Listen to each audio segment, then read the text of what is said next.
अस्सलाम वालेकुम नाज़रीन, प्रोग्राम एग्री बिज़नेस के साथ मैं हूं आपका मेज़बान डॉक्टर अमजद बुखारी।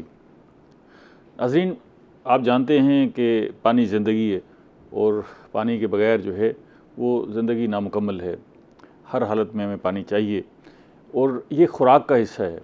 कितना इम्पॉर्टेंट है, क्या हमारे पास साफ़ पानी दस्तयाब है? साफ़ पानी कहते किसे हैं? अगर साफ़ पानी दस्तयाब नहीं तो जो पानी अवेलेबल है उसको हम किस तरह साफ़ करके पी सकते हैं? ये हमारी सेहत पर किस तरह असरअंदाज होता है, बच्चों की सेहत पर किस तरह असरअंदाज होता है, हामला ख़वातीन की सेहत पर किस तरह असरअंदाज होता है, हमारे पास पानी की कैफ़ियत है क्या और कैसे इससे निपटा जा सकता है, ये हमारे आज का मौजू है। और मैं मेहमानों का तारुफ़ कराने से पहले आपको बताता चलूँ कि यहाँ एक तंजीम है FDO, फार्मर डेवलपमेंट ऑर्गेनाइजेशंस, वो Norwegian ministry of foreign affairs और WHH के ताउन से एक प्रोजेक्ट भी चला रही है मुजफ्फरगढ़ में, जहाँ पर ख़वातीन जो हामला ख़वातीन हैं उनकी सेहत का पर ख़ास तौर पे ध्यान रखा जा रहा है। वहाँ पर जो है एक प्रोजेक्ट एरिया है जहाँ पर जो है खुराक के हवाले से देखा जा रहा है कि लोगों को सही ग़िज़ाइयत वाली खुराक मैसर है, साफ़ पानी मैसर है, नहीं है, अगर नहीं है तो उसके असरात क्या मरतब हो रहे हैं और कैसे लोगों को हम सेंसिटाइज़ करके बेहतर खुराक की तरफ और साफ़ पानी की तरफ ला सकते हैं। तो ये प्रोजेक्ट भी जो है ख़ास तौर पर हम देखेंगे कि वहाँ पर क्या नताइज आ रहे हैं। जो मेहमान मेरे साथ मौजूद हैं स्टूडियोज़ में जो इस मौजू पर बात करेंगे, मैं उनका तारुफ़ करवा रहा हूँ। गज़नफ़र हुसैन साहब, आप रिसर्च ऑफिसर हैं पब्लिक हेल्थ इंजीनियरिंग डिपार्टमेंट से और ज़ाहिर है मुजफ्फरगढ़ में ये काम कर रहे हैं, तो मुजफ्फरगढ़ में सारी सूरत हाल जो है उसको बेहतर अंदाज से समझते हैं। दूसरे मेहमान डॉक्टर सैफुल्लाह साहब, आप जो है कम्युनिटी डेवलपमेंट ऑफिसर हैं पब्लिक हेल्थ डिपार्टमेंट से, उनसे भी जानेंगे कि उनकी क्या राय है। और तीसरे मेहमान परवेज़ इकबाल साहब, आप ये जो प्रोजेक्ट है, प्रोजेक्ट के मैनेजर हैं FDO के, तो उनसे भी जानेंगे कि क्या सूरत हाल है। बहुत शुक्रिया तीनों मेहमानों का। गज़नफ़र साहब, कोई पैमाना है कि हम साफ़ पानी किसे कहते हैं? बुखारी साहब, जिस तरह आपने स्टार्ट में कहा कि पानी हमारे लिए नेमत है, हाँ हाँ, तो इसमें थोड़ी सी मैं करेक्शन करना चाहूँगा कि इसमें साफ़ पानी को हम नेमत डिक्लेयर करेंगे, क्योंकि अच्छा, पानी सिर्फ पानी नेमत नहीं है, साफ़ पानी नेमत है, पानी पीने के लिए साफ़ पानी का नेमत, साफ़ होना बहुत ज़रूरी है। ठीक है। पानी अवेलेबल है। अच्छा, मुझे तो ये देखें ना, अब ये साफ़ नज़र आ रहा है, तो ये साफ़ है या ये इसमें कुछ और बज़ाहिर है? आपको साफ़ नज़र आ रहा है, अच्छा, लेकिन इसके अंदर जो कंटामिनेंट्स होते हैं वो तब तक आप क्लियर नहीं कह सकते जब तक आप इसको टेस्ट करवाएंगे। टेस्ट नहीं करवाते उस वक्त तक देखने इसे में जो साफ़ पानी नज़र आ रहा है वो साफ़ नहीं है। नो साफ़ नहीं है, ठीक है, क्योंकि हमारे हो भी पानी सकता है, नहीं भी हो सकता मेयर है, में जब तक आप टेस्ट नहीं करवाएंगे। उसमें यह है कि हमारे इसमें कुछ ऐसी चीज़ें शामिल होते हैं जिनका ना तो कोई कलर होता है, ना कोई स्मेल होती है, ठीक है, ना उनका कोई मीन के आपको ऑर्डर होती है। तो इस हवाले से जब हम इसको डिक्लेयर करेंगे ये सेफ़ है ड्रिंकिंग पर्पज़ के लिए, तो जब तक हम इसको प्रॉपर चेक नहीं करवा लेते तब तक हम इसको डिक्लेयर नहीं कर सकते ये पीने के पानी। डॉक्टर साहब, ये वैसे तो को TDS का लेवल हम सुनते हैं कि जी वो ठीक होना चाहिए, और यहाँ पर जो हमारे यहाँ पानी है उसमें जिंक की मकदार ज़्यादा है और कुछ कंटेमिनेशन हम समझते हैं, तो वैसे ये बहुत ज़्यादा ख़तरनाक कंटेमिनेशन क्या है पानी में जो सेहत के लिए ख़तरनाक है? जी डॉक्टर साहब, इसमें जो TDS होता है, TDS हम कहते हैं टोटल डिज़ोल्व सॉलिड्स को, अच्छा, मजमूई हलशुदा कसाफ़तें। ठीक है, पानी के अंदर जो कंटेमिनेशन या जिसको सादा लफ्ज़ों में आलूदगी कहते हैं, दो किस्म की होती है। एक होती है बैक्टीरियोलॉजिकल आलूदगी, यानी जरासीम वगैरह पानी में होते हैं। ठीक है, दूसरी होती है केमिकल आलूदगी, यानी पानी के अंदर मुख्तलिफ केमिकल हैं, आर्सेनिक है, कैल्शियम है, नाइट्रेट है, आयरन है। ये किसी तरह शामिल हो रहे होते हैं या कुदरती तौर पे नेचुरली मौजूद होते हैं? ठीक है। तो आलमी इदारा सेहत ने, वर्ल्ड हेल्थ ऑर्गेनाइजेशन ने एक पैरामीटर जो है, एक लिमिट डिटरमिन की है डेवलपिंग कंट्रीज़ के लिए कि अगर किसी पानी का TDS 1000 तक मैक्सिमम लिमिट है, ये आइडियल नहीं है, मजबूरी से 1000 तक वाटर यूज़ कर लेना चाहिए। आइडियल जो सिचुएशन है वो 500 तक जिस पानी का TDS हो तो वो एक आलमी म्यार के पूरा मुताबिक है। अदरवाइज हमारे जैसे मुल्क के लिए अगर 1000 लिमिट दी गई है, इससे ऊपर है तो वो कंटेमिनेटेड वो बहुत ज़्यादा मतलब है हार्मफुल है। अच्छा, वाटर बॉर्न डिजीज़ की तरफ ले जाएगा, वो पानी यूज़ नहीं करना चाहिए। ठीक है। प्रोफेसर साहब, क्या ये पैमाना जो अभी डॉक्टर साहब ने बताया, इसको अगर हम सामने रखें तो हमारे मुल्क की क्या सूरत हाल है, हमारे खिते की क्या सूरत हाल है, साफ़ पानी में हम खड़े हुए कहाँ हैं दुनिया के मुकाबले में? अच्छा डॉक्टर साहब, हाँ बिल्कुल आपने सही पूछा कि हम कहाँ खड़े हैं। हम काफ़ी पीछे खड़े हैं।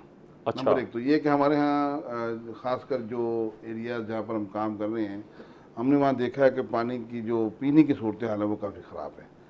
पानी जो पीने के लिए मिलता है लोगों को वो कंटेमिनेटेड भी है और उसमें जो ज़ेर ज़मीन जो आलूदगी पाई जाती है, जिसका भी डॉक्टर साहब ने जिक्र किया, वो भी मौजूद है। अच्छा। तो ये तो है कि हम अगर ओवरऑल देखें तो हमारे यहाँ पानी की काफ़ी ख़राब सूरत हाल है, जिससे आपके सामने है कि जो बीमारियों की जो सूरत हाल है वो भी बहुत ज़्यादा है। पानी वाटर बॉर्न डिजीज जिसे हम आमतौर पे कहते हैं, उनका भी इजाफा होना इस बात की निशानदेही है कि पानी की जो सूरत हाल है वो नहीं ठीक हमारे यहाँ ज़ेर ज़मीन। ठीक है। कोई क्या जनरल डिजीज़, क्या पेट की बीमारियां होती हैं, इससे क्या क्या फैलता है? वो यहाँ हेपेटाइटिस इस खित्ते में बहुत फैला है, शायद ये भी पानी की वजह हो। हेपेटाइटिस भी है, और उसके साथ साथ जो खासकर पेट की बीमारियां हैं, जो क्योंकि हम इसको शुरू में आपने फरमाया कि खुराक के साथ पानी बहुत अहम है। ये बिल्कुल बात ठीक है कि हम खुराक को जितना मर्जी बेहतर कर लें, और अगर पानी ठीक नहीं है तो आपने जितनी खुराक खाई वो सारी की सारी ज़ाया हो गई। ठीक है। तो इसीलिए हम जैसे इदारे जो फूड एंड न्यूट्रिशन सिक्योरिटी पे काम करते हैं, ग़िज़ा और ग़िज़ाइयत पे, वो इसमें पानी को बहुत अहमियत देते हैं। उसकी वजह भी ये होती है कि अगर आप जैसे मिसाल के तौर पे मैं अभी बात करूं कि जो हम प्रोग्राम इस वक्त मुजफ्फरगढ़ में नॉर्वेजियन एम्बेसी और WHH के तावन से कर रहे हैं, building resilience through improved nutrition security, उसका भी फोकस यही है कि पहले तो आप फूड प्रोड्यूस कैसे करेंगे, फिर उनको खाएंगे कैसे, मगर इन सब के साथ साथ वाश बहुत इंपॉर्टेंट है। उसमें उसका एक इंटीग्रेटेड पार्ट है कि आपने अगर वहाँ साफ़ पानी ना मुहैया किया या साफ़ पानी पे काम ना किया तो फिर उस पूरे काम का कोई फ़ायदा नहीं है, वो सब ज़ाया हो जाएगा। खुराक के लिए किया गया। ठीक है, ठीक है। गज़नफ़र साहब, अभी एक तो आप कुछ कहना चाह रहे थे डॉक्टर साहब की बात पे। थोड़ा सा इंडोर्स करना चाह रहा था। कुछ उसमें कंटामिनेशन नेचुरली अकरिंग होती है जो ऑलरेडी ज़मीन के अंदर है। ठीक है। कुछ हमारी मैन मेड है जिसमें हम इंडस्ट्री के थ्रू या किसी वेस्टेज जो है वो डाल रहे होते हैं, और वही पानी हमारे अंडरग्राउंड वाटर को कंटामिनेट कर रहा होता है। इसके अलावा हमारा जो पुअर अपना सैनिटेशन सिस्टम है, ये भी उसमें काज है। जो प्रवेश साहब बात कर रहे थे हेपेटाइटिस की, उसमें ये कि प्रॉपर हमारा सीवरेज सिस्टम नहीं है, ओपन ड्रेन्स हैं, और हमारा घरों का पानी बाहर खड़ा हो जाता है, पॉन्ड्स बन जाते हैं। उसकी वजह से हमारे जो, और स्पेशली जो सिटीज़ हैं वहाँ पे हमारी फुल कारपेट कवरेज नहीं है सैनिटेशन के पॉइंट ऑफ व्यू से। तो ये जो हेपेटाइटिस का इशू ज़्यादातर सिटीज़ में ये देखा इसी वजह से हुआ जी, कि क्योंकि प्रॉपर पानी जो है वो नीचे प्रॉपर पानी वही हम पंप करके फिर निकाल रहे हैं, क्योंकि उसका प्रॉपर ट्रीटमेंट हो नहीं रहा होता, तो ऐसे सच ज़मीन के अंदर जा रहा होता है सीपेज के थ्रू। अच्छा, चलें, एक तो ये मामला हो गया, इसको देखते हैं हम। ज़ाहिर है ये यहाँ पर ये सुना है कि आर्सेनिक की मिकदार ज़्यादा है हमारे। सर, ये जो हमारा बेल्ट है ना, अगर हम बखर से स्टार्ट करें, बखर, लिया, मुजफ्फरगढ़, तौसा, ये जो दरियाई बेल्ट है, इसके साथ हमारी बहुत ज़्यादा आर्सेनिक है। इसकी कोई वजूहत भी है? ये इसकी है नेचुरली करेंगे। कुछ हमारा जो पानी आ रहा है वहाँ से हिल्स से, वहाँ से जो अपना मिनरल्स हैं वो डिज़ोल्व हो के उसमें शामिल हो रही हैं, और उसमें फिर क्वेश्चन ये है कि वो तो इतना दूर से शामिल हो रही हैं, और वो आके बखर, लिया और मुजफ्फरगढ़ में क्यों ज़्यादा हो जाता है? पीछे तो ज़्यादा उसको तो ज़्यादा होना चाहिए। उसकी ये वजह है कि जो स्टार्ट में आता है हमारे दरिया सिंध का जो चौड़ाई है वो कम है। ठीक है। पानी का फ्लो बहुत तेज बहता है वहाँ से। ये जो हमारा जूं हमारा जाता है जी एग्जैक्टली, तो ये जब हम बखर में एंटर होते हैं तो इसका वाया बढ़ जाता है, पानी को सेटल होने का टाइम मिल जाता है, इसी वजह से उसके जो डिपॉजिट्स हैं वो सीपेज का ज़्यादा हैं। चलें, इस पे देखते हैं। मैं ज़रा अभी इस पे जो मज़ीद भी डिटेल बात करेंगे कि आप इससे बच कैसे सकते हैं। डॉक्टर साहब, ये बताइएगा, ये आर्सेनिक किसी मिकदार में होना ज़रूरी भी है पानी में, या ये बिल्कुल ही कंटामिनेशन का सबब बन रहा है? जी, आर्सेनिक जिसको सादा लफ्ज़ों में हम संख्या कहते हैं, संख्या बेसिकली पॉइजन है या जहर है। जहर। मैं एक वक्फा ले लूँ फिर आपसे, ज़रा थोड़ी सी लंबी बात है जी, फिर आप वक्त हो गया। नाज़रीन, हमारे साथ रहिएगा। अहम मौजूद है, पानी आप खुद भी पीते हैं, अपने बच्चों के लिए इस्तेमाल करते हैं, क्या एहतियातें करनी है आपने, ये आपको बताएंगे, लेकिन एक वक्फे के बाद।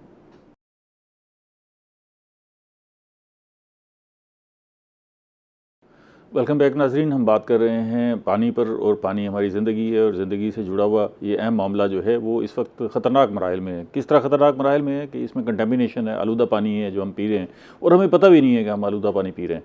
तो इससे कैसे बचना है, और ख़ास तौर पर वो क्या टोटके हैं, वो भी कोशिश करेंगे हम अपने माहिरीन से पूछें, आपको बताएँ कि आप किस तरह इस सारी सूरत हाल से बच सकते हैं, और ख़ास तौर पर जो हामला ख़वातीन हैं जिनके साथ एक ज़िंदगी नहीं 2 ज़िंदगियाँ जुड़ी होती हैं, उन्होंने क्या एहतियातें करनी है। डॉक्टर साहब, आप बता रहे थे कि संख्या जो है, ये आर्सेनिक जो है बुनियादी तौर पर संख्या है, संख्या एक जहर है जी, तो ये बिल्कुल नहीं होना चाहिए, पानी के अंदर बिल्कुल नहीं होना चाहिए। अच्छा, ठीक है। लेकिन अनफॉर्चुनेट नेचुरली इसकी अकरिंग हो रही है हमारे ख़ास तौर पर, जिस तरह गज़नफ़र साहब ने बताया है कि रिवर की वजह से या उस पानी की वजह से।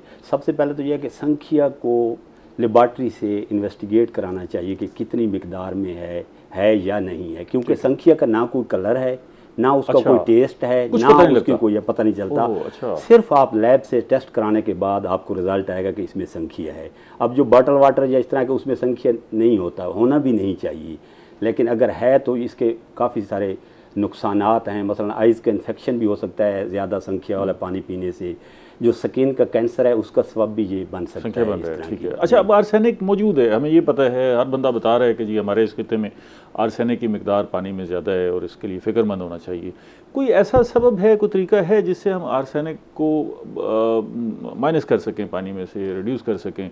कोई ज़रिया जो सादा सा तरीका हो? ज़ाहिर है एक तो ये है ना कि जी आपने वो पानी वो ऐसा इस्तेमाल करना है जिसमें संख्या नहीं है, लेकिन अब आप देहात में रहते हैं या किसी ऐसे एरिए में जहाँ पर आपके पास ये वसाइल नहीं है, तो किस तरह बचा जा सकता है? टेक्निकली तो इसकी जो ट्रीटमेंट मौजूद है उसको बोलते हैं हम RO, रिवर्स ऑस्मोसिस प्लांट, अच्छा, कि वो इसको रिमूव करता है। अब आज गई हाउस होल्ड लेवल पे कि एक घर जो है वो उसका क्या कर सकता है, वहाँ पे छोटे लेवल पे, हाउस होल्ड लेवल पे भी 20-25 हज़ार 30 हज़ार की रेंज में प्लांट लग जाता है जो इसको रिमूव करता है। जो सादा फिल्ट्रेशन प्लांट वगैरह है वो आर्सेनिक को रिमूव नहीं करता, क्योंकि ये पानी के अंदर जो डिज़ोल्व चीज़ होती है उसको ओनली रिवर्स ऑस्मोसिस प्रोसेस के जरिए आप रिमूव कर सकते हैं। अदरवाइज ये हम जो पानी उबाल लेते हैं, इवन ये बहुत गलत है सर। अच्छा, कि पानी बॉयल करने से एक मसला तो हल होगा कि बैक्टीरिया किल होगा, दूसरा मसला ये है कि जब आर्सेनिक पानी के अंदर मौजूद है तो उसको बॉयल कभी भी नहीं करना चाहिए, वो ख़त्म नहीं होगा, ज़्यादा हार्मफुल होगा। जिस पानी में आर्सेनिक हो उसको बॉयल नहीं करना चाहिए। बैक्टीरिया तो आपको मर जाएगा लेकिन अदर प्रॉब्लम क्रिएट हो जाएगा। अच्छा, ये प्रवेश साहब बड़ा कॉम्प्लिकेटेड मसला है। तो आप ये जो प्रोजेक्ट चला रहे हैं वहाँ पर इस एरिया में ख़ास तौर पे, तो क्या कर रहे हैं? लोगों को किस तरह आगाही दे रहे हैं या कोई प्लांट लगा के दे रहे हैं? कैसे उनको साफ़ पानी की तरफ ला रहे हैं? डॉक्टर साहब, इसमें ना 2-3 सतहों का काम किया जा रहा है। जिस तरह अभी डॉक्टर साहब बता रहे थे कि अभी पानी गर्म करना और बॉयल करना, आम तौर पे मिथ है कि पानी बॉयल करें और पी लें। अच्छा, हमारे जो एक्सपर्ट्स हैं वो 2-3 काम कर रहे हैं। एक तो ये करने का लोगों को अवेयरनेस दे रहे हैं कि एक्चुअली पानी में मसाइल है क्या, आपके यहाँ पानी किस किस्म का है। क्योंकि हमने जिस एरिया में हम काम कर रहे हैं हमने बाकायदा डोर टू डोर वहाँ सर्वे भी किया, इन्फॉर्मेशन मिली। इवन हमने कोई 2000 घरों का पानी भी टेस्ट किया वहाँ पर। अच्छा, और वहाँ में अंदाजा हुआ कि पानी निकले रिजल्ट क्या? आर्सेनिक और कंटामिनेशंस और इस तरह की जो चीज़ें वो बहुत सारी। तो वो जो घरों का पानी आपने टेस्ट किया, जी जी, वो क्या था? डीप वेल किया हुआ था? किस तरह का पानी था? उसमें 2 चीज़ें थी। एक तो ये था कि वहाँ जो डीप वेल का रवाज नहीं था, लोगों ने बहुत 20 फुट पे 30 फुट पे जो है ना ये आम बोर जो है आम लाल बोर बम किए हुए थे वाला, और उस वजह से पानी जो है ना वो नहीं ठीक आ रहा था ना। ठीक है। एक तो ये हमने देखा। फिर दूसरा हमने लोगों को वो तरबियत की कि भाई आपने पानी आपका ख़राब है, आपने इसको किस तरह से ठीक करना है, जो हमारे एक्सपर्ट्स ने बताया। ठीक है। दूसरा ये कि खासकर जो अपने खाने के जो तरीक़ाकार है उसको आप बदलें, पानी के इस्तेमाल के तरीके को बदलें। फिर तीसरा ये किया, एक तो हमने डीप बोर वेल वहाँ लगवाए नलके भी, ताकि साफ़ पानी मिल सके। एक और फिर ये इससे जब आप ज़्यादा डेप्थ में चले जाते हैं तो पानी साफ़ हो जाता है? उसका टेस्ट कर दिया था पहले, बोर करने के बाद टेस्ट किया गया, जहाँ पानी साफ़ आया वहाँ पर नलके लगवाया गया, वहाँ पर पूरे एरिया के अंदर। ठीक है। अच्छा, फिर अभी हम आज जिस तरह डॉक्टर साहब ने RO पे जा रहे हैं, RO प्लांट्स कुछ लगवा रहे हैं वहाँ पर, ताकि वहाँ का जो एरिया है उनको एटलीस्ट साफ़ पानी मिल सके। अच्छा, ठीक है। उससे ये फ़ायदा होगा कि लोगों को उनकी गाँव की सतह पर एक वाटर फिल्ट्रेशन प्लांट के जरिए साफ़ पानी मिलेगा। मतलब एक जहाँ पर चंद घर हैं वहाँ पर एक RO प्लांट लगा दिया जाए ताकि पीने के लिए वो सारा पानी। हमने ये किया कि अपनी मैपिंग की कि हमारा एरिया लेट्स सपोज अगर 40 गांव में फैला हुआ है, तो इन 40 गांव में को 3 या 4 ऐसी लोकेशंस देखी जाए जहाँ पर ये प्लांट लगाए जाए ताकि सारे लोग उस पानी को ले सकें। तो वो फिर हमने मैपिंग करने के बाद वो एरियाज आइडेंटिफाई किए, उन एरियाज पर फिर हम RO प्लांट के ऊपर गए और RO प्लांट्स हमारे वहाँ लग रहे हैं। तो वो अब लोग फिर आके वहाँ से पानी भर रहे हैं? पानी भरेंगे और बिल्कुल ऐसे पानी भर भी रहे हैं, और जो बाकी लग रहे हैं वहाँ पानी भरेंगे भी लोग ना। अच्छा, ये जिस एरिया की हम बात कर रहे हैं, अगर मुजफ्फरगढ़ को भी खास तौर पे देखा जाए या इस खिते को, तो ज़्यादातर लोगों का ज़रिया क्या है पानी हासिल करने का?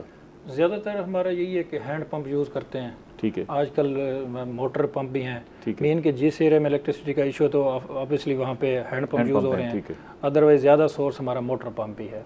ठीक है। तो जिस तरह परवेज साहब कह रहे हैं कि जो इनके 2000 इन्होंने हाउस आउट करवाए थे, तो उस वो एक कम्प्रिहेंसिव सर्वे था। इन्होंने 2 यूसीज को सेलेक्ट किया था। वो आइडेंटिफाई तो हो गया ना? जी, आइडेंटिफाई। अब उसी की रेमेडियल मेजर्स के लिए RO प्लांट ये इंस्टॉल करने जा रहे हैं। तो इनको हमने पहले भी रिकमेंडेशन दी कि हमें 2 चैलेंजेस हैं इन 2 एरियाज़ में। अच्छा। एक है TDS की रेंज वहाँ पे राउंड अबाउट 4000 से 8000 के दरमियान है, जो कि परमिजिबल वैल्यू हमारी 1000 होनी चाहिए। दूसरा चैलेंज था आर्सेनिक का। जो सिंपल आर ओ प्लांट जिसे हम कहते हैं उसका तो मकसद है only to reduce TDS, total यानी कि नमकियात को उन्होंने रेंज में लाना है। इन्होंने चूँकि साथ ट्रीटमेंट आर्सेनिक का भी करना है, तो इनको उसी प्लांट के साथ एक आर्सेनिक रिमूवल रेजन, एक एक्स्ट्रा वेसल लगानी पड़ेगी, और ये लगाएंगे इनके SOP में होगी। तो उस हवाले से क्या फ़ायदा होगा? वो आर्सेनिक को रिमूव करेगी जी। अच्छा, रिमूव करेगा। वो ज़रा अच्छी टेक्निक है।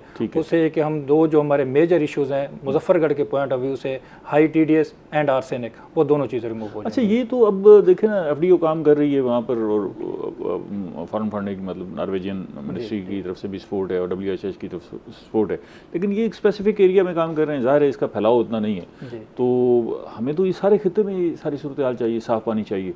तो ये इसको ऐसा भी हो सकता है ना कि ये काम करें, उसको मॉडल बना के हम उसको बाकी लोगों को बताएं कि जी आप इसको आके ऑब्जर्व करें और इसको फैलाएं।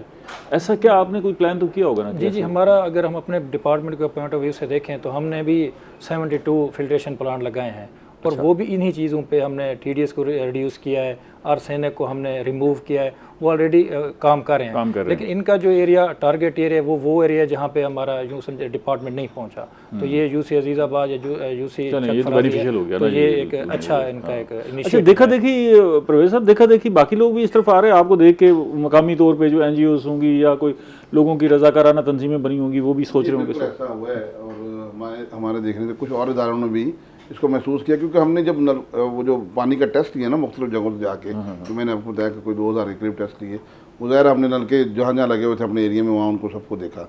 अच्छा, उस पर फिर लोगों को हमने मोटिवेट भी किया, बहुत सारे चैरिटी के इदारे काम करते हैं, उनको मोटिवेट किया कि देखें यहाँ पानी की सूरत हाल ख़राब है और ये हमारे पास इसकी रिसर्च भी मौजूद है ना।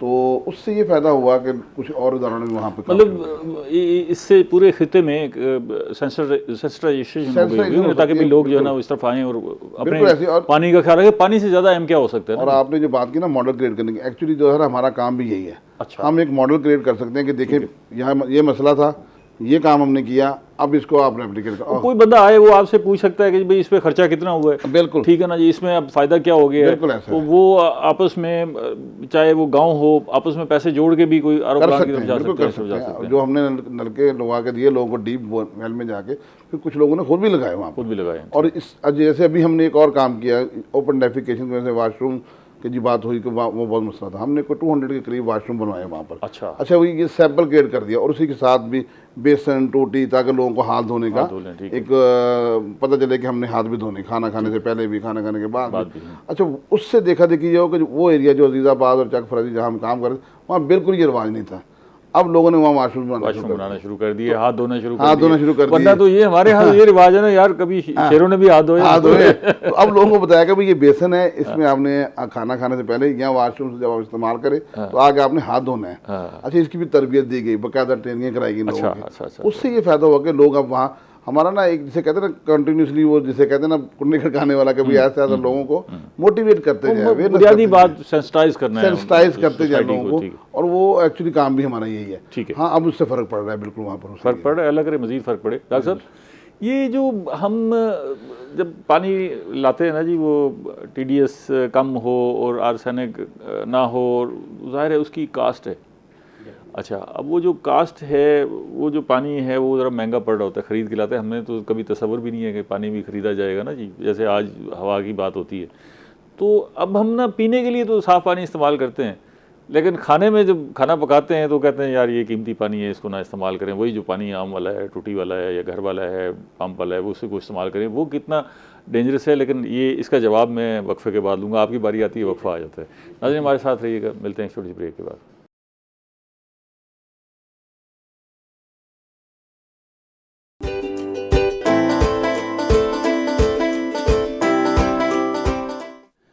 वेलकम बैक नाजरीन। हम बात कर रहे हैं पानी पर, पानी जो हमारी ज़िंदगी है, लेकिन हम अफसोसनाक पहलू ये है कि कंटेमिनेटेड वाटर, आलूदा पानी पी रहे हैं, और मुल्क की अक्सरियत आलूदा पानी पी रही है। तो बड़ा अहम मामला है, आपको भी अवेयर होना चाहिए कि हम अपने पानी को किस तरह साफ़ कर सकते हैं। और ख़ास तौर पे अगर उसमें आर्सेनिक की मिकदार ज़्यादा है तो आपके लिए बहुत हार्मफुल है, बहुत नुकसानदेह है। TDS का लेवल जो है 1000 से ऊपर नहीं होना चाहिए, और अभी जिक्र हो रहा था कि 4000 8000 तक TDS का लेवल है। तो हम एक ऐसी कैफियत से गुज़र रहे हैं कि हम जितनी भी ग़िज़ा खा रहे हैं, अगर पानी आलूदा है तो वो हमारी सेहत के लिए नुकसानदेह है। ये हमारी गुफ्तगू जारी थी, लेकिन वक्फे के दौरान हमारे साथ परवेज़ इकबाल साहब जो मौजूद थे, उनकी जगह पर ज्वाइन किया है असद नवाज़ खान साहब ने। आप सीनियर वाश ऑफिसर हैं एफडीओ से, तो उनसे भी जानेंगे कि इस हवाले से एफडीओ क्या कर रही है। डॉक्टर साहब, आपसे बात हो रही थी और जिक्र हो रहा था कि हम साफ़ पानी बचाते हैं और खाना पकाते हुए साफ़ पानी को इस्तेमाल नहीं करते कि जी इसमें तो ये पक ही जाना है ना जी, इसलिए इसमें जो पानी अवेलेबल है उसको इस्तेमाल डॉक्टर साहब बहुत अच्छा क्वेश्चन आपने रेज़ किया कि आजकल जो पीने के पानी का कंसेप्ट या तस्वुर है वो सिर्फ क्लीन तक नहीं है। क्लीन के साथ हम एक वर्ड और सेफ़ ऐड करते हैं, साफ़ और महफूज पानी। ठीक है। अगर पानी साफ़ और महफूज नहीं है, साफ़ तो ये गिलास में जिस तरह नज़र आ रहा है साफ़ है पानी, लेकिन ये साफ़ महफूज नहीं है। जब महफूज नहीं है, महफूज तब होगा जब आप लेबॉरेटरी से टेस्ट कराएंगे और विद इन लिमिट उसके जो पैरामीटर हैं वर्ल्ड हेल्थ ऑर्गेनाइजेशन के, उसके अंदर सारे केमिकल होंगे और बैक्टीरियोलॉजिकल कंटेमिनेशन उसके अंदर नहीं होगी। अब दूसरी बात कि जो खाने की चीज़ है, जो हम डाइट हमारा पैटर्न है, उसके अंदर जो वाटर हम कुकिंग वगैरह में हमारी माएँ बहनें यूज़ करती हैं डेली, ये चाय वगैरह पीते हैं, अगर वो पानी भी अनसेफ है तो वो भी इंसानी बॉडी के लिए हार्मफुल है, क्योंकि जो हैवी मेटल हैं वो तो कुकिंग करने के बाद भी उसका पार्ट बन जाएंगी उसके अंदर, तो वो भी डिजीज़ का सबब बनेगी, जिनको हम वाटर बॉर्न डिजीज़ कहते हैं। फॉर एग्जांपल पानी अगर अनसेफ है, एक प्रेग्नेंट लेडी है, ठीक है, अर्ली बर्थ हो सकती है चाइल्ड की, इमेच्योर बर्थ जिसको कहते हैं, अच्छा, ठीक है, उसके अंदर कोई इन्फेक्ट हो सकता है, उस चाइल्ड के अंदर मिसकैरेज हो सकता है। अच्छा, क्यों? अनसेफ वाटर से उसकी हेल्थ पे इफ़ेक्ट होगा। जब हेल्थ पे इफ़ेक्ट होगा तो ओबियसली जो बच्चा है माँ के पेट के अंदर, उसकी सेहत पे उसके बहुत ज़्यादा डेंजरस किस्म के कॉन्सिक्वेंसेस होंगे। इसका मतलब है कि खाने में भी जो साफ़ और महफूज पानी है वो इस्तेमाल करें। जी बिल्कुल, खर्चा ना बचाएं अगर वो पीने के लिए वो रखा हो तो, क्योंकि बॉयल करने से जिस तरह आर्सेनिक की हम बात कर रहे थे, बर्निंग इशू था, तो वो तो कुकिंग प्रोसेस में भी वो एग्जिस्ट करती रहेगी और वो आपके मेटाबॉलिज्म का हिस्सा बन जाएगी। ठीक है। अच्छा साहब, ये जो अभी जिक्र किया डॉक्टर साहब ने भी कि भी प्रेगनेंट वुमेन हैं उनके लिए भी सूरत हाल अच्छी नहीं है अगर वो साफ़ पानी नहीं पीती, महफूज पानी नहीं पीती, तो वहाँ पर अब ये मसला तो बड़ा संगीन है, वो फैलाव भी इसका बहुत ज़्यादा है।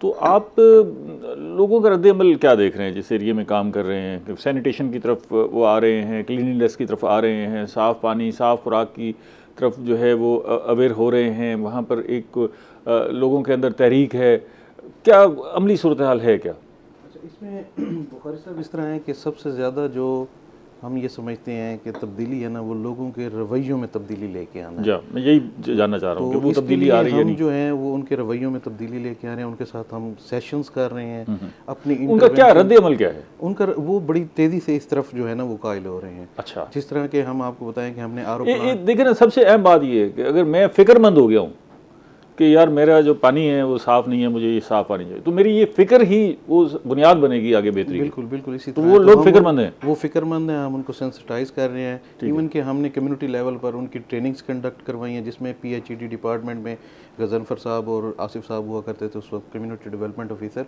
इन्होंने पार्टिसिपेट किया है और जो हमने रिज़ल्ट्स लिए हैं उन वाटर टेस्टिंग के, वो रिज़ल्ट्स हमने उनके साथ शेयर किए हैं कि आपके इलाके में ये पानी की इस वक्त ये सूरत हाल है और इससे क्या क्या बीमारियां हो सकती हैं। ख़ास तौर पर जो हमारे मेल नरिश बच्चे हैं उनकी जो बुनियादी वजह है वो इसी पानी की वजह से जो है ना वो मेल नरिश का शिकार हो रहे हैं। अच्छा, मतलब अगर साफ़ पानी नहीं पी रहे तो वो भी आप ग़िज़ाई अदम तहफ़्फ़ुज़ का शिकार हैं, मुराद यही होगी ना जी? मतलब आपको जो कुछ खा पी रहे हैं उसका कोई फ़ायदा नहीं अगर पानी साफ़ नहीं। तो अगर ये जो हमला ख़वातीन हैं उनको अगर ये पानी साफ़ मुयसर नहीं है और आप उनसे सेंसिटाइज़ कर रहे हैं तो वो क्या करती हैं फिर? वो बोतल के पानी की तरफ आ रही हैं या क्या? इसमें ये है कि जो हमने RO प्लांट लगाए हैं वो जो विलेजेस हैं उन्होंने क्लस्टर बेस पे वहाँ से पानी कलेक्ट करना शुरू कर दिया है। ठीक है, साफ़ पानी जो है। इसी तरह उस एरियाज़ के अंदर जो प्राइवेट प्लांट लगे हुए हैं वो वहाँ से भी वो पानी पीने के लिए और खाना पकाने के लिए पानी वहीं से लेके आ रहे हैं। ठीक है, तो काफ़ी सारे लोग जो हैं वो उसकी तरफ डाइवर्ट हो गए हैं पानी पीने के लिए, साफ़ पानी जो है वो उसको लेने के लिए। और कुछ लोग हैं जो हमारे अभी सेशंस में जो है ना वो सेंसिटाइज हो रहे हैं, जो इस तरफ हम उनको कोशिश कर रहे हैं कि उनको भी हम इस तरफ जो है इस तरफ लेके आए। ठीक है, ये गजनफर साहब ये बताइएगा कि अभी हम बात कर रहे हैं TDS की। TDS बुनियादी तौर पर है क्या? TDS से हम क्या असेस करें? Total dissolve solids. ठीक है, ये तो हो गया। इनके नमकियात तो पानी के अंदर हैं, ठीक है, होने भी चाहिए, ठीक है, लेकिन जो चीज़ रेंज में है वो हमारे एक्सेप्टेबल है। अच्छा, मतलब एक खास फार्मूला है जिसके तहत ये चीज़ें होनी चाहिए, अगर कोई चीज़ उससे बढ़ गई है तो वो हमारे डेंजरस है। एक्सेस ऑफ एनीथिंग इज आप मिसाल दे रहे थे कुछ? लेट्स सपोज जिस तरह TDS टोटल डिजॉल्व सॉलिड है, ये हमारा जो ओवरऑल जो नमकियात का एक जो हम कह सकते हैं फैक्टर होता है, वो TDS है, टोटल डिजॉल्व सॉलिड। ठीक है, उसमें वो 1000 होना चाहिए। ठीक है, ठीक है, उसके अंदर जी उसकी अब TDS कम ज़्यादा क्यों होता है, उसके अंदर फिर क्लोराइड्स हैं, कैल्शियम है, सल्फेट्स हैं, बाकी जो है ना इनके जो आयंस होते हैं, ये इसी TDS का मजमुआ होता है बेसिकली। ठीक है, अब ये जितने मैंने गिनवाए हैं, क्लोराइड्स है, कैल्शियम है, सल्फेट्स है या बाकी टोटल हार्डनेस है, ये अपनी विद इन रेंज है तो ये हमारे लिए बेनिफिशियल है। अगर ये रेंज से आउट हैं तो ये हमारे लिए नुकसानदेह है। अच्छा, अब ये आप खुद कह रहे हैं कि ये इम्बैलेंस ऑफ डिफरेंट एलिमेंट है, जी ठीक है ना जी, पानी के अंदर। अब हमने RO लगा दिया तो वो RO कैसे इसको मैनेज करेगा कि जी कैल्शियम की मिकदार ये हो जानी चाहिए और पोटाशियम की ये हो जानी चाहिए, मैग्नीशियम की ये हो जानी चाहिए? बुखार साहब, ये जो बेसिकली RO प्लांट होता है, इससे हम अपनी मर्ज़ी की डोज फिक्स करते हैं। लेट्स सपोज हम चाह रहे हैं कि हमने TDS को 250 से 350 के दरमियान रखना है, तो हम उसको एडजस्ट करेंगे। जो उसके अंदर फिल्टर होते हैं लगे हुए, उनका काम ही यही होता है कि उन्होंने पानी में से वो चीज़ें रिमूव करके फिर उनमें से ऐड कर देते हैं वो। लेट्स सपोज एक दफ़ा इसको फ्री कर देते हैं नमकियात से, फिर जो अंदर रेजिन्स होते हैं वो यही चीज़ें उनको हमारी रिक्वायरमेंट के मुताबिक उसको ऐड कर देते हैं जो हम चाह रहे होते हैं। अच्छा। इसी वजह से ये हमारे अपने ही कंट्रोल में जहाँ अगर किसी एलिमेंट की कमी है तो वो ऐड भी जी ऐड हो जाती है। एक बैलेंस रखना है RO प्लांट के जरिए। तो ये वैसे पानी अगर उसको ग़िज़ा के एतबार से देखा जाए तो कितना अहम है? ग़िज़ाइयत अगर मुकम्मल तौर पे जिसमें हम खाना भी शामिल करें और खाना पीने को मैं तो कहता हूँ सबसे ज़्यादा अहम ही पानी है। आप अच्छी डाइट ले रहे हैं, आपकी ग़िज़ा बहुत अच्छी है, आपका पानी ठीक नहीं है, 70 to 80% बीमारियाँ वाटर। अच्छा, ठीक है।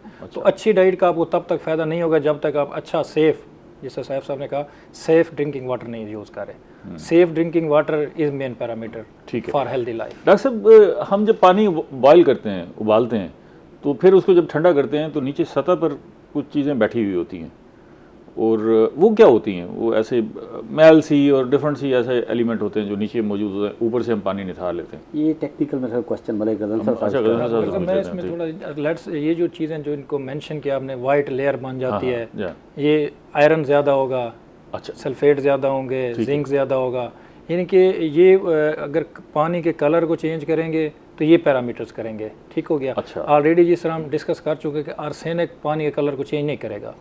ठीक हो गया। ये जो 3 एलिमेंट्स मैंने गिनवाए, इनकी वजह से पानी का कलर चेंज हो जाता है।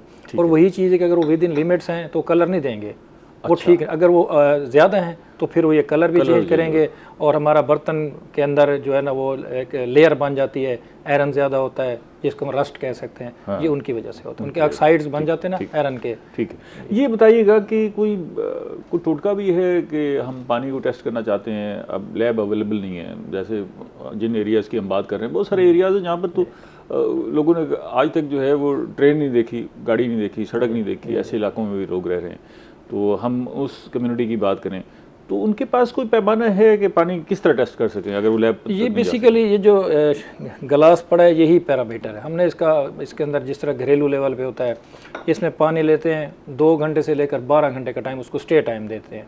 अच्छा। उसके बाद जो भी इनके अंदर जिस तरह कह सकते हैं कि जो भी एक्स्ट्रा चीज़ें होंगी वो नीचे बैठ जाएंगी। ठीक है। अच्छा, लेट्स सपोज आयरन होगा उसके अंदर, तो जब ये इसको ओपन पानी फ़ज़ा में रखेंगे गिलास में डाल के, तो आयरन हवा के साथ मिल कर ये उसके ऑक्साइड्स बना देगा। जब ऑक्साइड्स बनाएगा तो वो नीचे वाइट लेयर बन जाएगी, वो नीचे बैठ जाएंगे। ये एक मतलब सिंपल पैरामीटर है कि जिसको हम थोड़ा अंदाज़ा कर सकते हैं कि ये पानी हमारा ठीक नहीं है। और हमें ज़्यादा कंप्लेंट भी यही आती हैं कि हमारे घर का पानी हमने रखा है, उसके बाद वो नीचे लेयर बन गई है, कलर देना शुरू कर देता है। तो ये मतलब है कि एक प्रेजेंस या अब्सेंस की तहत तक है कि कुछ है, कुछ ना कुछ है, लेकिन अब हम ऐसे मेजर कैसे करेंगे, क्या है वो, क्या है और कितना है? ठीक है। कितना हमारा ये जो मतलब इतना अंदाजा हो सकता है जी, से कि भाई ये पानी ठीक है या नहीं है। उसमें फिर अच्छी फैसिलिटी है, गवर्नमेंट ऑफ पंजाब ने दी हुई, पब्लिक हाइजीन डिपार्टमेंट की अपनी वाटर टेस्टिंग लैब है, उसके अंदर ये प्रॉपर इसके टेस्ट होते हैं कम्युनिटी के लिए। अच्छा, यही एक सानवी सा सवाल है, असल में सवाल तो बहुत सारे हैं। जायके से भी पता लग सकता है कि भाई ये पानी ठीक है या नहीं है? जिस तरह जिन एरियाज़ का हम जिक्र कर रहे थे, यूसी अजीज़ाबाद और चक फराजी, वो तो आप पानी उनका मुंह में डाल नहीं सकते, इतना नमकीन पानी है, कड़वा पानी है, तो जायका तो एक मेन पर। लेकिन हम बीइंग केमिस्ट या बीइंग इंचार्ज लैब के, तो हम कभी सजेस्ट नहीं करते कि आप पानी को टेस्ट करने के लिए अपने मुंह में डालें। ठीक है, आप बेहतर है उसको किसी पैरामीटर के थ्रू, एक किसी वक्फा लैब लेने के फिर थ्रू। मजीद इस पर बात करते हैं। नाज़रीन हमारे साथ रहिएगा, मिलते हैं छोटी सी ब्रेक के बाद।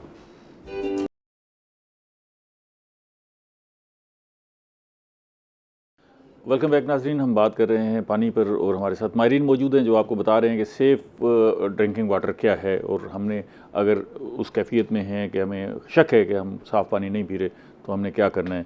गज़नफ़र साहब अभी जिक्र कर रहे थे कि जायके से आप तो कह रहे हैं कि हम लोगों को ये रिकमेंड ही नहीं करते कि वो जायका चख के, लेकिन जहाँ लोग पी रहे हैं दो तरह के जायके हैं अमूमन। एक तो ये है कि लोग कहते हैं कि ये टेस्टलेस पानी है, ठीक है ना, एक है कि जी कड़वा पानी है, एक है खारा पानी है, दूसरा ये कहते हैं कि जी उसमें ना येलोइश मकदार ज़्यादा नज़र आती है। इस सारे से क्या असेस करें हम? इसको हम कोई पैमाना समझ सकते हैं सेफ़ और क्लीन ड्रिंकिंग वाटर का या नहीं? इसमें एरिया टू एरिया वेरी करता है बुखारी साहब। अच्छा, लेट्स सपोज अगर हम जिस यूसीज़ का जिक्र करेंगे वहाँ पानी पिएंगे तो आपको उसका टेस्ट ही बता दे कि ये सलाइन है, नमकीन है, आप पी नहीं पाएंगे। अगर मुजफ्फरगढ़ सिटी की बात करेंगे तो वहाँ पानी का टेस्ट आपको ठीक मिलेगा।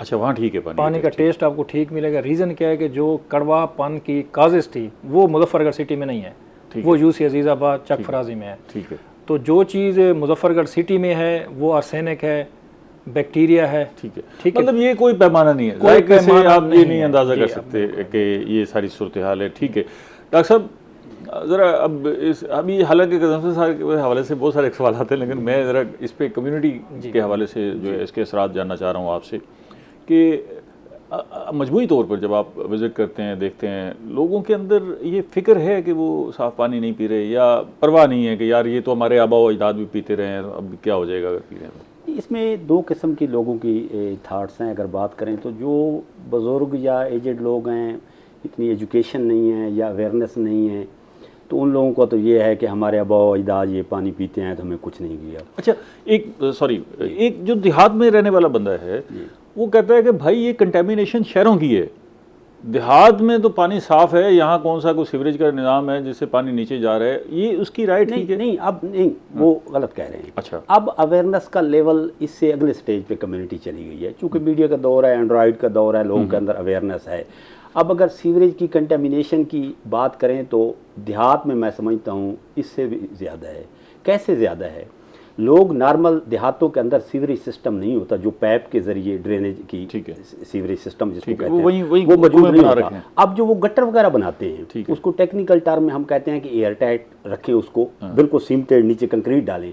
अब लोगों को, पुराने लोगों का क्या कंसेप्ट है, जिनके पास अवेयरनेस एजुकेशन नहीं है, वो कहते हैं ये फिल हो जाएगा, सफाई करण नीचे से कच्चा छोड़ दें। अब पानी सीप करके नीचे जा रहा है, खुई का कंसेप्ट जो है। और वो क्या होता है कि जो आपका साथ हैंड पंप लगा हुआ है या मोटर पंप है, उसी के किनारे पर हैंड पंप लगा हुआ है, वही पानी नीचे जा रहा है। फैसिलिटी भी डेवलप कैसे करते हैं कि वॉशरूम है तो उसके नियरेस्ट, अब एसओपी तो कहती है कि 17-18 फीट का डिस्टेंस रखें सोर्स ड्रिंकिंग वाटर का और गटर के दरमियान। इसी तरह जो ड्रिंकिंग वाटर का सोर्स है उसको शुमाल की तरफ डेवलप करना चाहिए और गटर आपके साउथ की तरफ होना चाहिए। ये टेक्निकल बात है, क्योंकि पानी का ज़ेर ज़मीन का फ्लो भी नॉर्थ टू साउथ है, जैसा कि रिवर का या कैनाल का नॉर्थ टू साउथ है, ज़ेर ज़मीन पानी का बहाव भी शुमाल से जनूब है। तो गटर अगर शुमाल वाली साइड में है तो साफ ज़रा वो ट्रैवल करके पानी नीचे इधर आएगा आपके सोर्स की तरफ, सोर्स शुमाल को होगा। अच्छा, ये तो किसी को पता ही नहीं है, अक्सरियत ने शुमाल में वो निज़ाम की हुआ है। अब बात रह गई कि अगर आपका नहीं है तो साथ वाले घर का क्वेश्चन रेज होता है कि आपके हमसाये में घर है वो ऐसा कर दे, लेकिन उसका कम इफेक्ट होगा पानी पे। रीज़न ये है कि पानी जो ही ट्रैवल करता है, सैंड जो है इट सेल्फ फिल्टर का काम करती है, जब उसको डिस्टेंस मिलता है तो वो प्योरीफाई भी हो जाता है। अच्छा, जब डिस्टेंस ज़्यादा होता है तो नियरेस्ट नहीं करना चाहिए। तो लोगों के अंदर दो किस्म की सोच है।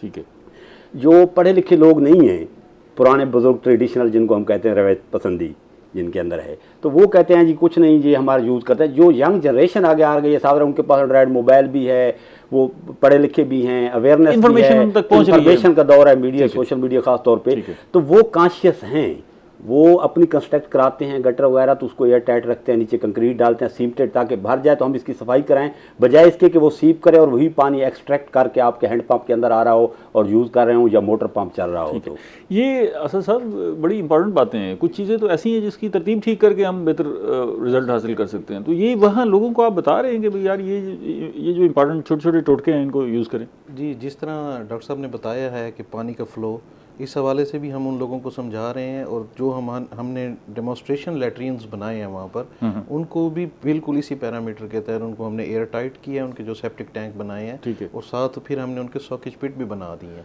अच्छा, ठीक है ना। तो उसका वेस्टेज आप कहाँ यूज़ कर रहे हैं? उसको एक तो वो जो एयर टाइट होने की वजह से ना, वो उसके अंदर बैक्टीरिया पैदा हो जाते हैं, वो जो आपका हार्ड स्टेटा है वो उनको वहीं पर उसको डिसॉल्व कर देता है। उसके बाद जो पानी बच जाता है उसको फिर सोकेज पिट के ज़रिए ट्रीट करके फिर वो जो है उसके अंदर ज़मीन के अंदर इस्तेमाल करते हैं।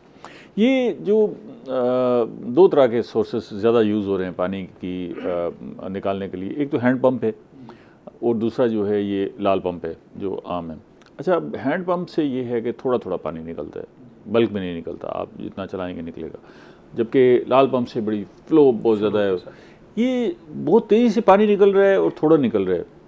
इससे भी को कंटेमिनेशन में फ़र्क पड़ता है कि भाई कुछ फिल्टर बेहतर हो जाता होगा और उससे ऐसा नहीं होता? ऐसा चीज़ इसमें हम नहीं कह सकते कि जो फ्लो में आएगा या जो स्लो आएगा, पानी तो वही है, उसके अंदर भी फिल्टर लगा हुआ है, उसके अंदर भी फिल्टर लगा हुआ है। ये कोई ऐसा कोई प्रैक्टिस नहीं है कि हम ऐसा है कि हम जो फिल्टर इस्तेमाल करते हैं अमूमी तौर पर, ये हैंडपम्प के लिए भी और दोनों के अंदर फिल्टर तो लगा हुआ, उन फिल्टर्स को रिफाइन किया जाए या उनकी लेयर्स जो है वो बढ़ाई जाए, उससे कोई फ़र्क पड़ सके? समटाइम हमारे पास केसेस आते हैं कि जी हमने नया बोर करवाया है, उसके अंदर स्मेल आ रही है।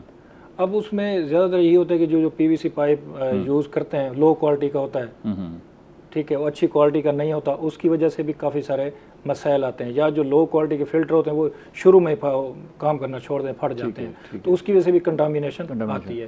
लेकिन फिल्टर का मेन रोल तो मकसद तो ये है, चाहे हमारा RO प्लांट लगा, इस पे आप जरूर स्टडी करवाएंगे। अगर वो नीचे जो फिल्टर है शायद उस पर अगर वो फिल्टर ही क्वालिटी का लगवाएं हम, या वो 2-3 लेयर से गुजर के आ रहा हो तो शायद उससे फ़र्क पड़े।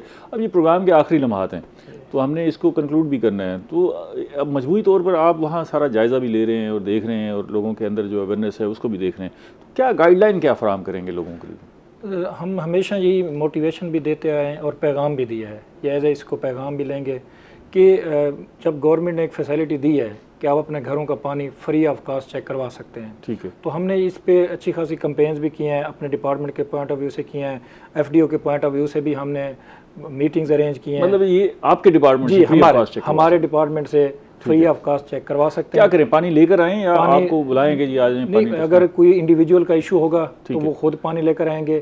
अगर कोई एक पूरे मोहल्ले का एरिया मसला होता है तो फिर हम खुद जाके वहाँ टेस्टिंग भी करते हैं। मोबाइल वाटर टेस्टिंग लैब है हमारे पास, तो हम खुद जाके उस एरिया को आइडेंटिफाई भी करते हैं, टेस्ट भी करते हैं, उनको रेमेडियल मेयर्स भी बताते हैं, जो भी उसके अंदर हमारी अपनी ज़ाती सजेशन होती है हम हाई अप्स को उसको पुट भी करते हैं कि फ़लाँ एरिया में वाटर का ये इशू है और इस वजह से उसके मुताबिक नुस्खा भी लिख के देते हैं कि भाई ये खराबी है, इसको बिल्कुल उसको रेमेडियल मेयर्स भी बताते हैं। रेमेडियल मेयर्स बताते हैं। डॉक्टर साहब, आप क्या इस सारी सूरत हाल से असेस करते हैं और हमें वो वे आउट भी बताएं कि अब इससे बचा कैसे जाए? जी, इसमें डॉक्टर साहब 2 चीज़ें हैं। एक है नेचुरली पानी के अंदर मसाइल, जिसको अंग्रेज़ी की टर्म में हम जियोजेनिक कहते हैं। दूसरी है एंथ्रोजेनिक, जो इंसानों की वजह से है, यानी मैन मेड डेवलपमेंट की। एक है कि अल्लाह वाला परेशानी है, नेचुरली आर्सेनिक है। दूसरा है एंथ्रोजेनिक, कि जिस तरह मैंने गटर की बात की कि किसी ने ऐसा सिस्टम डेवलप कर दिया जो ज़ेर ज़मीन पानी को खुद ख़राब कर रहा है। 40 फीट की वर्टिकली डेप्थ पे हैंडपम्प लगा हुआ है, ये मोटर पंप है, 20 फुट पे गटर है, नीचे वो ओपन है, कच्चा। ठीक है, ये एंथ्रोजेनिक है कि मेरी वजह से पानी आसपास का ख़राब हो रहा है। तो इसमें मैं समझता हूँ ये एक तो बिहेवियर चेंज वाला वर्क है कि लोग अपना बिहेवियर चेंज करें, जब भी कोई सोर्स डेवलप करें अपने हद तक वो उसको सेफ रखें ताकि दूसरे भी उस कंटेमिनेशन से सराउंडिंग वाले भी बच सकें, आप खुद भी महफूज जो है रो रहे। और जो नेचुरल है जियोजेनिक, जिसके अंदर आर्सेनिक है, इस तरह का नेचुरल है, उसमें मैन का कोई ताल्लुक नहीं है, उसका रोल नहीं है उसके अंदर। उनको चाहिए, जिस तरह मलिक साहब ने बताया, कि वो अपने पानी को टेस्ट करवाएं, आके अपने मसले को देखें कि पानी के अंदर मसला क्या है। जब मसले का पता चलता है तो फिर रेमेडी बाद में आती है, उसका हल भी मौजूद होता है। असद साहब, आपके पास कोई तजवीज़ हो कि लोगों को कोई राय देना चाहें?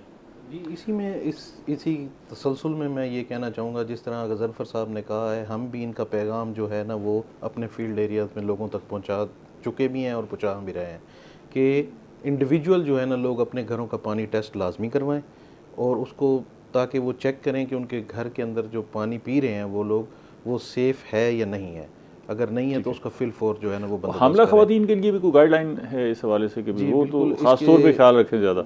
हामला ख़वातीन जो हमारा टारगेट एरिया है उसमें ख़ास तौर पे जो हामला ख़वातीन हैं, हमारे जो सैम और मैम के हमारे बच्चे हैं, नौज़ायदा बच्चे हैं, जी, जी, उनके लिए बिल्कुल। पानी, हाँ। तो उनको हम ख़ास तौर पे हम उनको थ्रू पम्फलेट और थ्रू अपनी कैंपेन्स के अंदर उन लोगों को शामिल करते हैं और उनको हम इसके बारे में मुकम्मल गाइडलाइन देते हैं और उनको नेक्स्ट हम उसके पैरामीटर्स के लिए भी आगाह कर देते हैं कि आपने इस तरह से इसको अपने पानी को जो है ना आपने ट्रीट करना है, या अगर ये पानी ट्रीटेबल नहीं है तो आपने आरओ प्लांट से जाकर पानी लेके आना है और अपने बच्चों का इस तरह से आपने ख्याल करना है।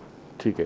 गज़नफ़र साहब, ये बताइएगा कि आप कुछ प्लांट लगा के भी दे रहे हैं कि भाई किसी को ये आरओ प्लांट लगवाना हो तो वो आपसे रजू करे आपके डिपार्टमेंट से? हम बेसिकली मकसद तो हमारा यही होता है कि आइडेंटिफाई, सबसे पहले आइडेंटिफिकेशन हमारा ही स्कोप है कि किस एरिया में पानी का ज़्यादा इशू आ रहा है। इस वाले से हम कोशिश करते हैं, कोई हॉस्पिटल से भी डाटा लेने की कोशिश करते हैं कि हमें वहाँ अंदाज़ा हो कि वाटर बॉर्न डिजीज़ किस हद तक हैं और किस एरिया में वो हो रही हैं। तो हम अपने तौर पे एक वर्कआउट करते हैं, सजेशन हाई अप्स को पुट करते हैं और यूजुअली जिस तरह मैंने 72 फिल्ट्रेशन प्लांट का जिक्र किया है, हमारे महकमे ने वो इसी बेस पे लगे हैं। वो हमारा ही डाटा था, हमने उनको गाइड किया कि यहाँ इस एरिया में फिल्ट्रेशन प्लांट की ज़रूरत है। मेरा सवाल ये था कि मैं प्राइवेट सेक्टर पर डिपेंड नहीं करता, मैं यकीन नहीं करता कि जी वो सही आरओ प्लांट, तो मैं आपसे रजू करूँ कि जी हमें ये आरओ प्लांट इस इलाके के लिए चक के लिए लगा के देते हैं, तो ऐसा मुमकिन है या नहीं? जी, बस वही चीज़ है ना कि हम बीइंग गाइडलाइन गाइडलाइन फराहम करते हैं और उसके लिए हम अपना प्रपोजल वहाँ बना के देते हैं कि यहाँ पे लोगों को ज़रूरत है। कुछ कंपनीज को रजिस्टर्ड भी किया हुआ है कि भाई आप इनसे लगवाएं, ये ज़्यादा सूटेबल सच हम कोई नहीं, आप सिर्फ हमारे नहीं, जस्ट हम अपना इशू बताते हैं और उसका रेमेडियल मेयर्स बताते हैं। डॉक्टर साहब, ये अगर फ्री ऑफ कास्ट आपका महकमा प्रोवाइड भी करता है कि जी आप पानी टेस्ट करवा लें, फिर भी लोग टेस्ट नहीं करवाते, तो क्या वजह क्या है? बस ऐसे टाइम थोड़ा 10 सेकंड में बताओ। अवेयरनेस नहीं है या इस तरह के इशू हैं, मज़ीद लोगों के अंदर अवेयरनेस भी, गवर्नमेंट के इदारे भी इस पर काम कर रहे हैं, NGOs भी कर रही हैं लाइक FDO एंड अदर, तो काफ़ी रोल प्ले कर रहे हैं। मलिक साहब की बात में मैं थोड़ा सा ऐड करना चाहता हूँ, अगर कोई सेकंड है तो। हाँ, बस कि गवर्नमेंट ऑफ पंजाब ने, चीफ मिनिस्टर साहब ने एक स्पेशल इनिशिएटिव ली है, पंजाब साफ पानी अथॉरिटी बनाई है, जो सिर्फ ये प्लांटों के मामलात को देख रहे हैं और बना भी रहे हैं न्यू। चले अल्लाह करे को बेहतरी हो, प्लांट बहुत सारे बंद भी पड़े हुए हैं जी, ये हम तो फिक्रमंद होते हैं। अब वो सबको कोशिश कर रहे हैं। बहुत शुक्रिया आप तीनों मेहमानों का, प्रोग्राम का वक्त खत्म हो गया। नाज़रीन, हमने बात की है पानी पर। आप पानी पी रहे हैं, दिन में सारा दिन जो है ना कई गिलास पानी पीते हैं। अगर आपने अपने पानी को टेस्ट नहीं कराया तो फिक्रमंद हो, इसमें कोई मजाका नहीं है। अगर आप थोड़ी सी हिम्मत करके, जहमत करके आप पानी टेस्ट करवा लें तो कम से कम ये अंदाज़ा हो जाएगा कि आप पानी जो पी रहे हैं वो साफ़ है या आपकी सेहत के लिए नुकसानदेह है। ये बड़ा अहम मामला है। ऐसे ही है जैसे हम हवा से मुतासर होते हैं, वैसे पानी से मुतासर होते हैं। ये आपकी सेहत के लिए भी अच्छा है, माशरे के लिए भी अच्छा है, और हमारे मुल्क में जैसे सूरत हाल है आर्सेनिक की, TDS की, उसको देखते हुए सब लोगों को अपना पानी टेस्ट करवाना चाहिए। अगले प्रोग्राम तक इजाज़त दीजिए। अल्लाह ने के बाद।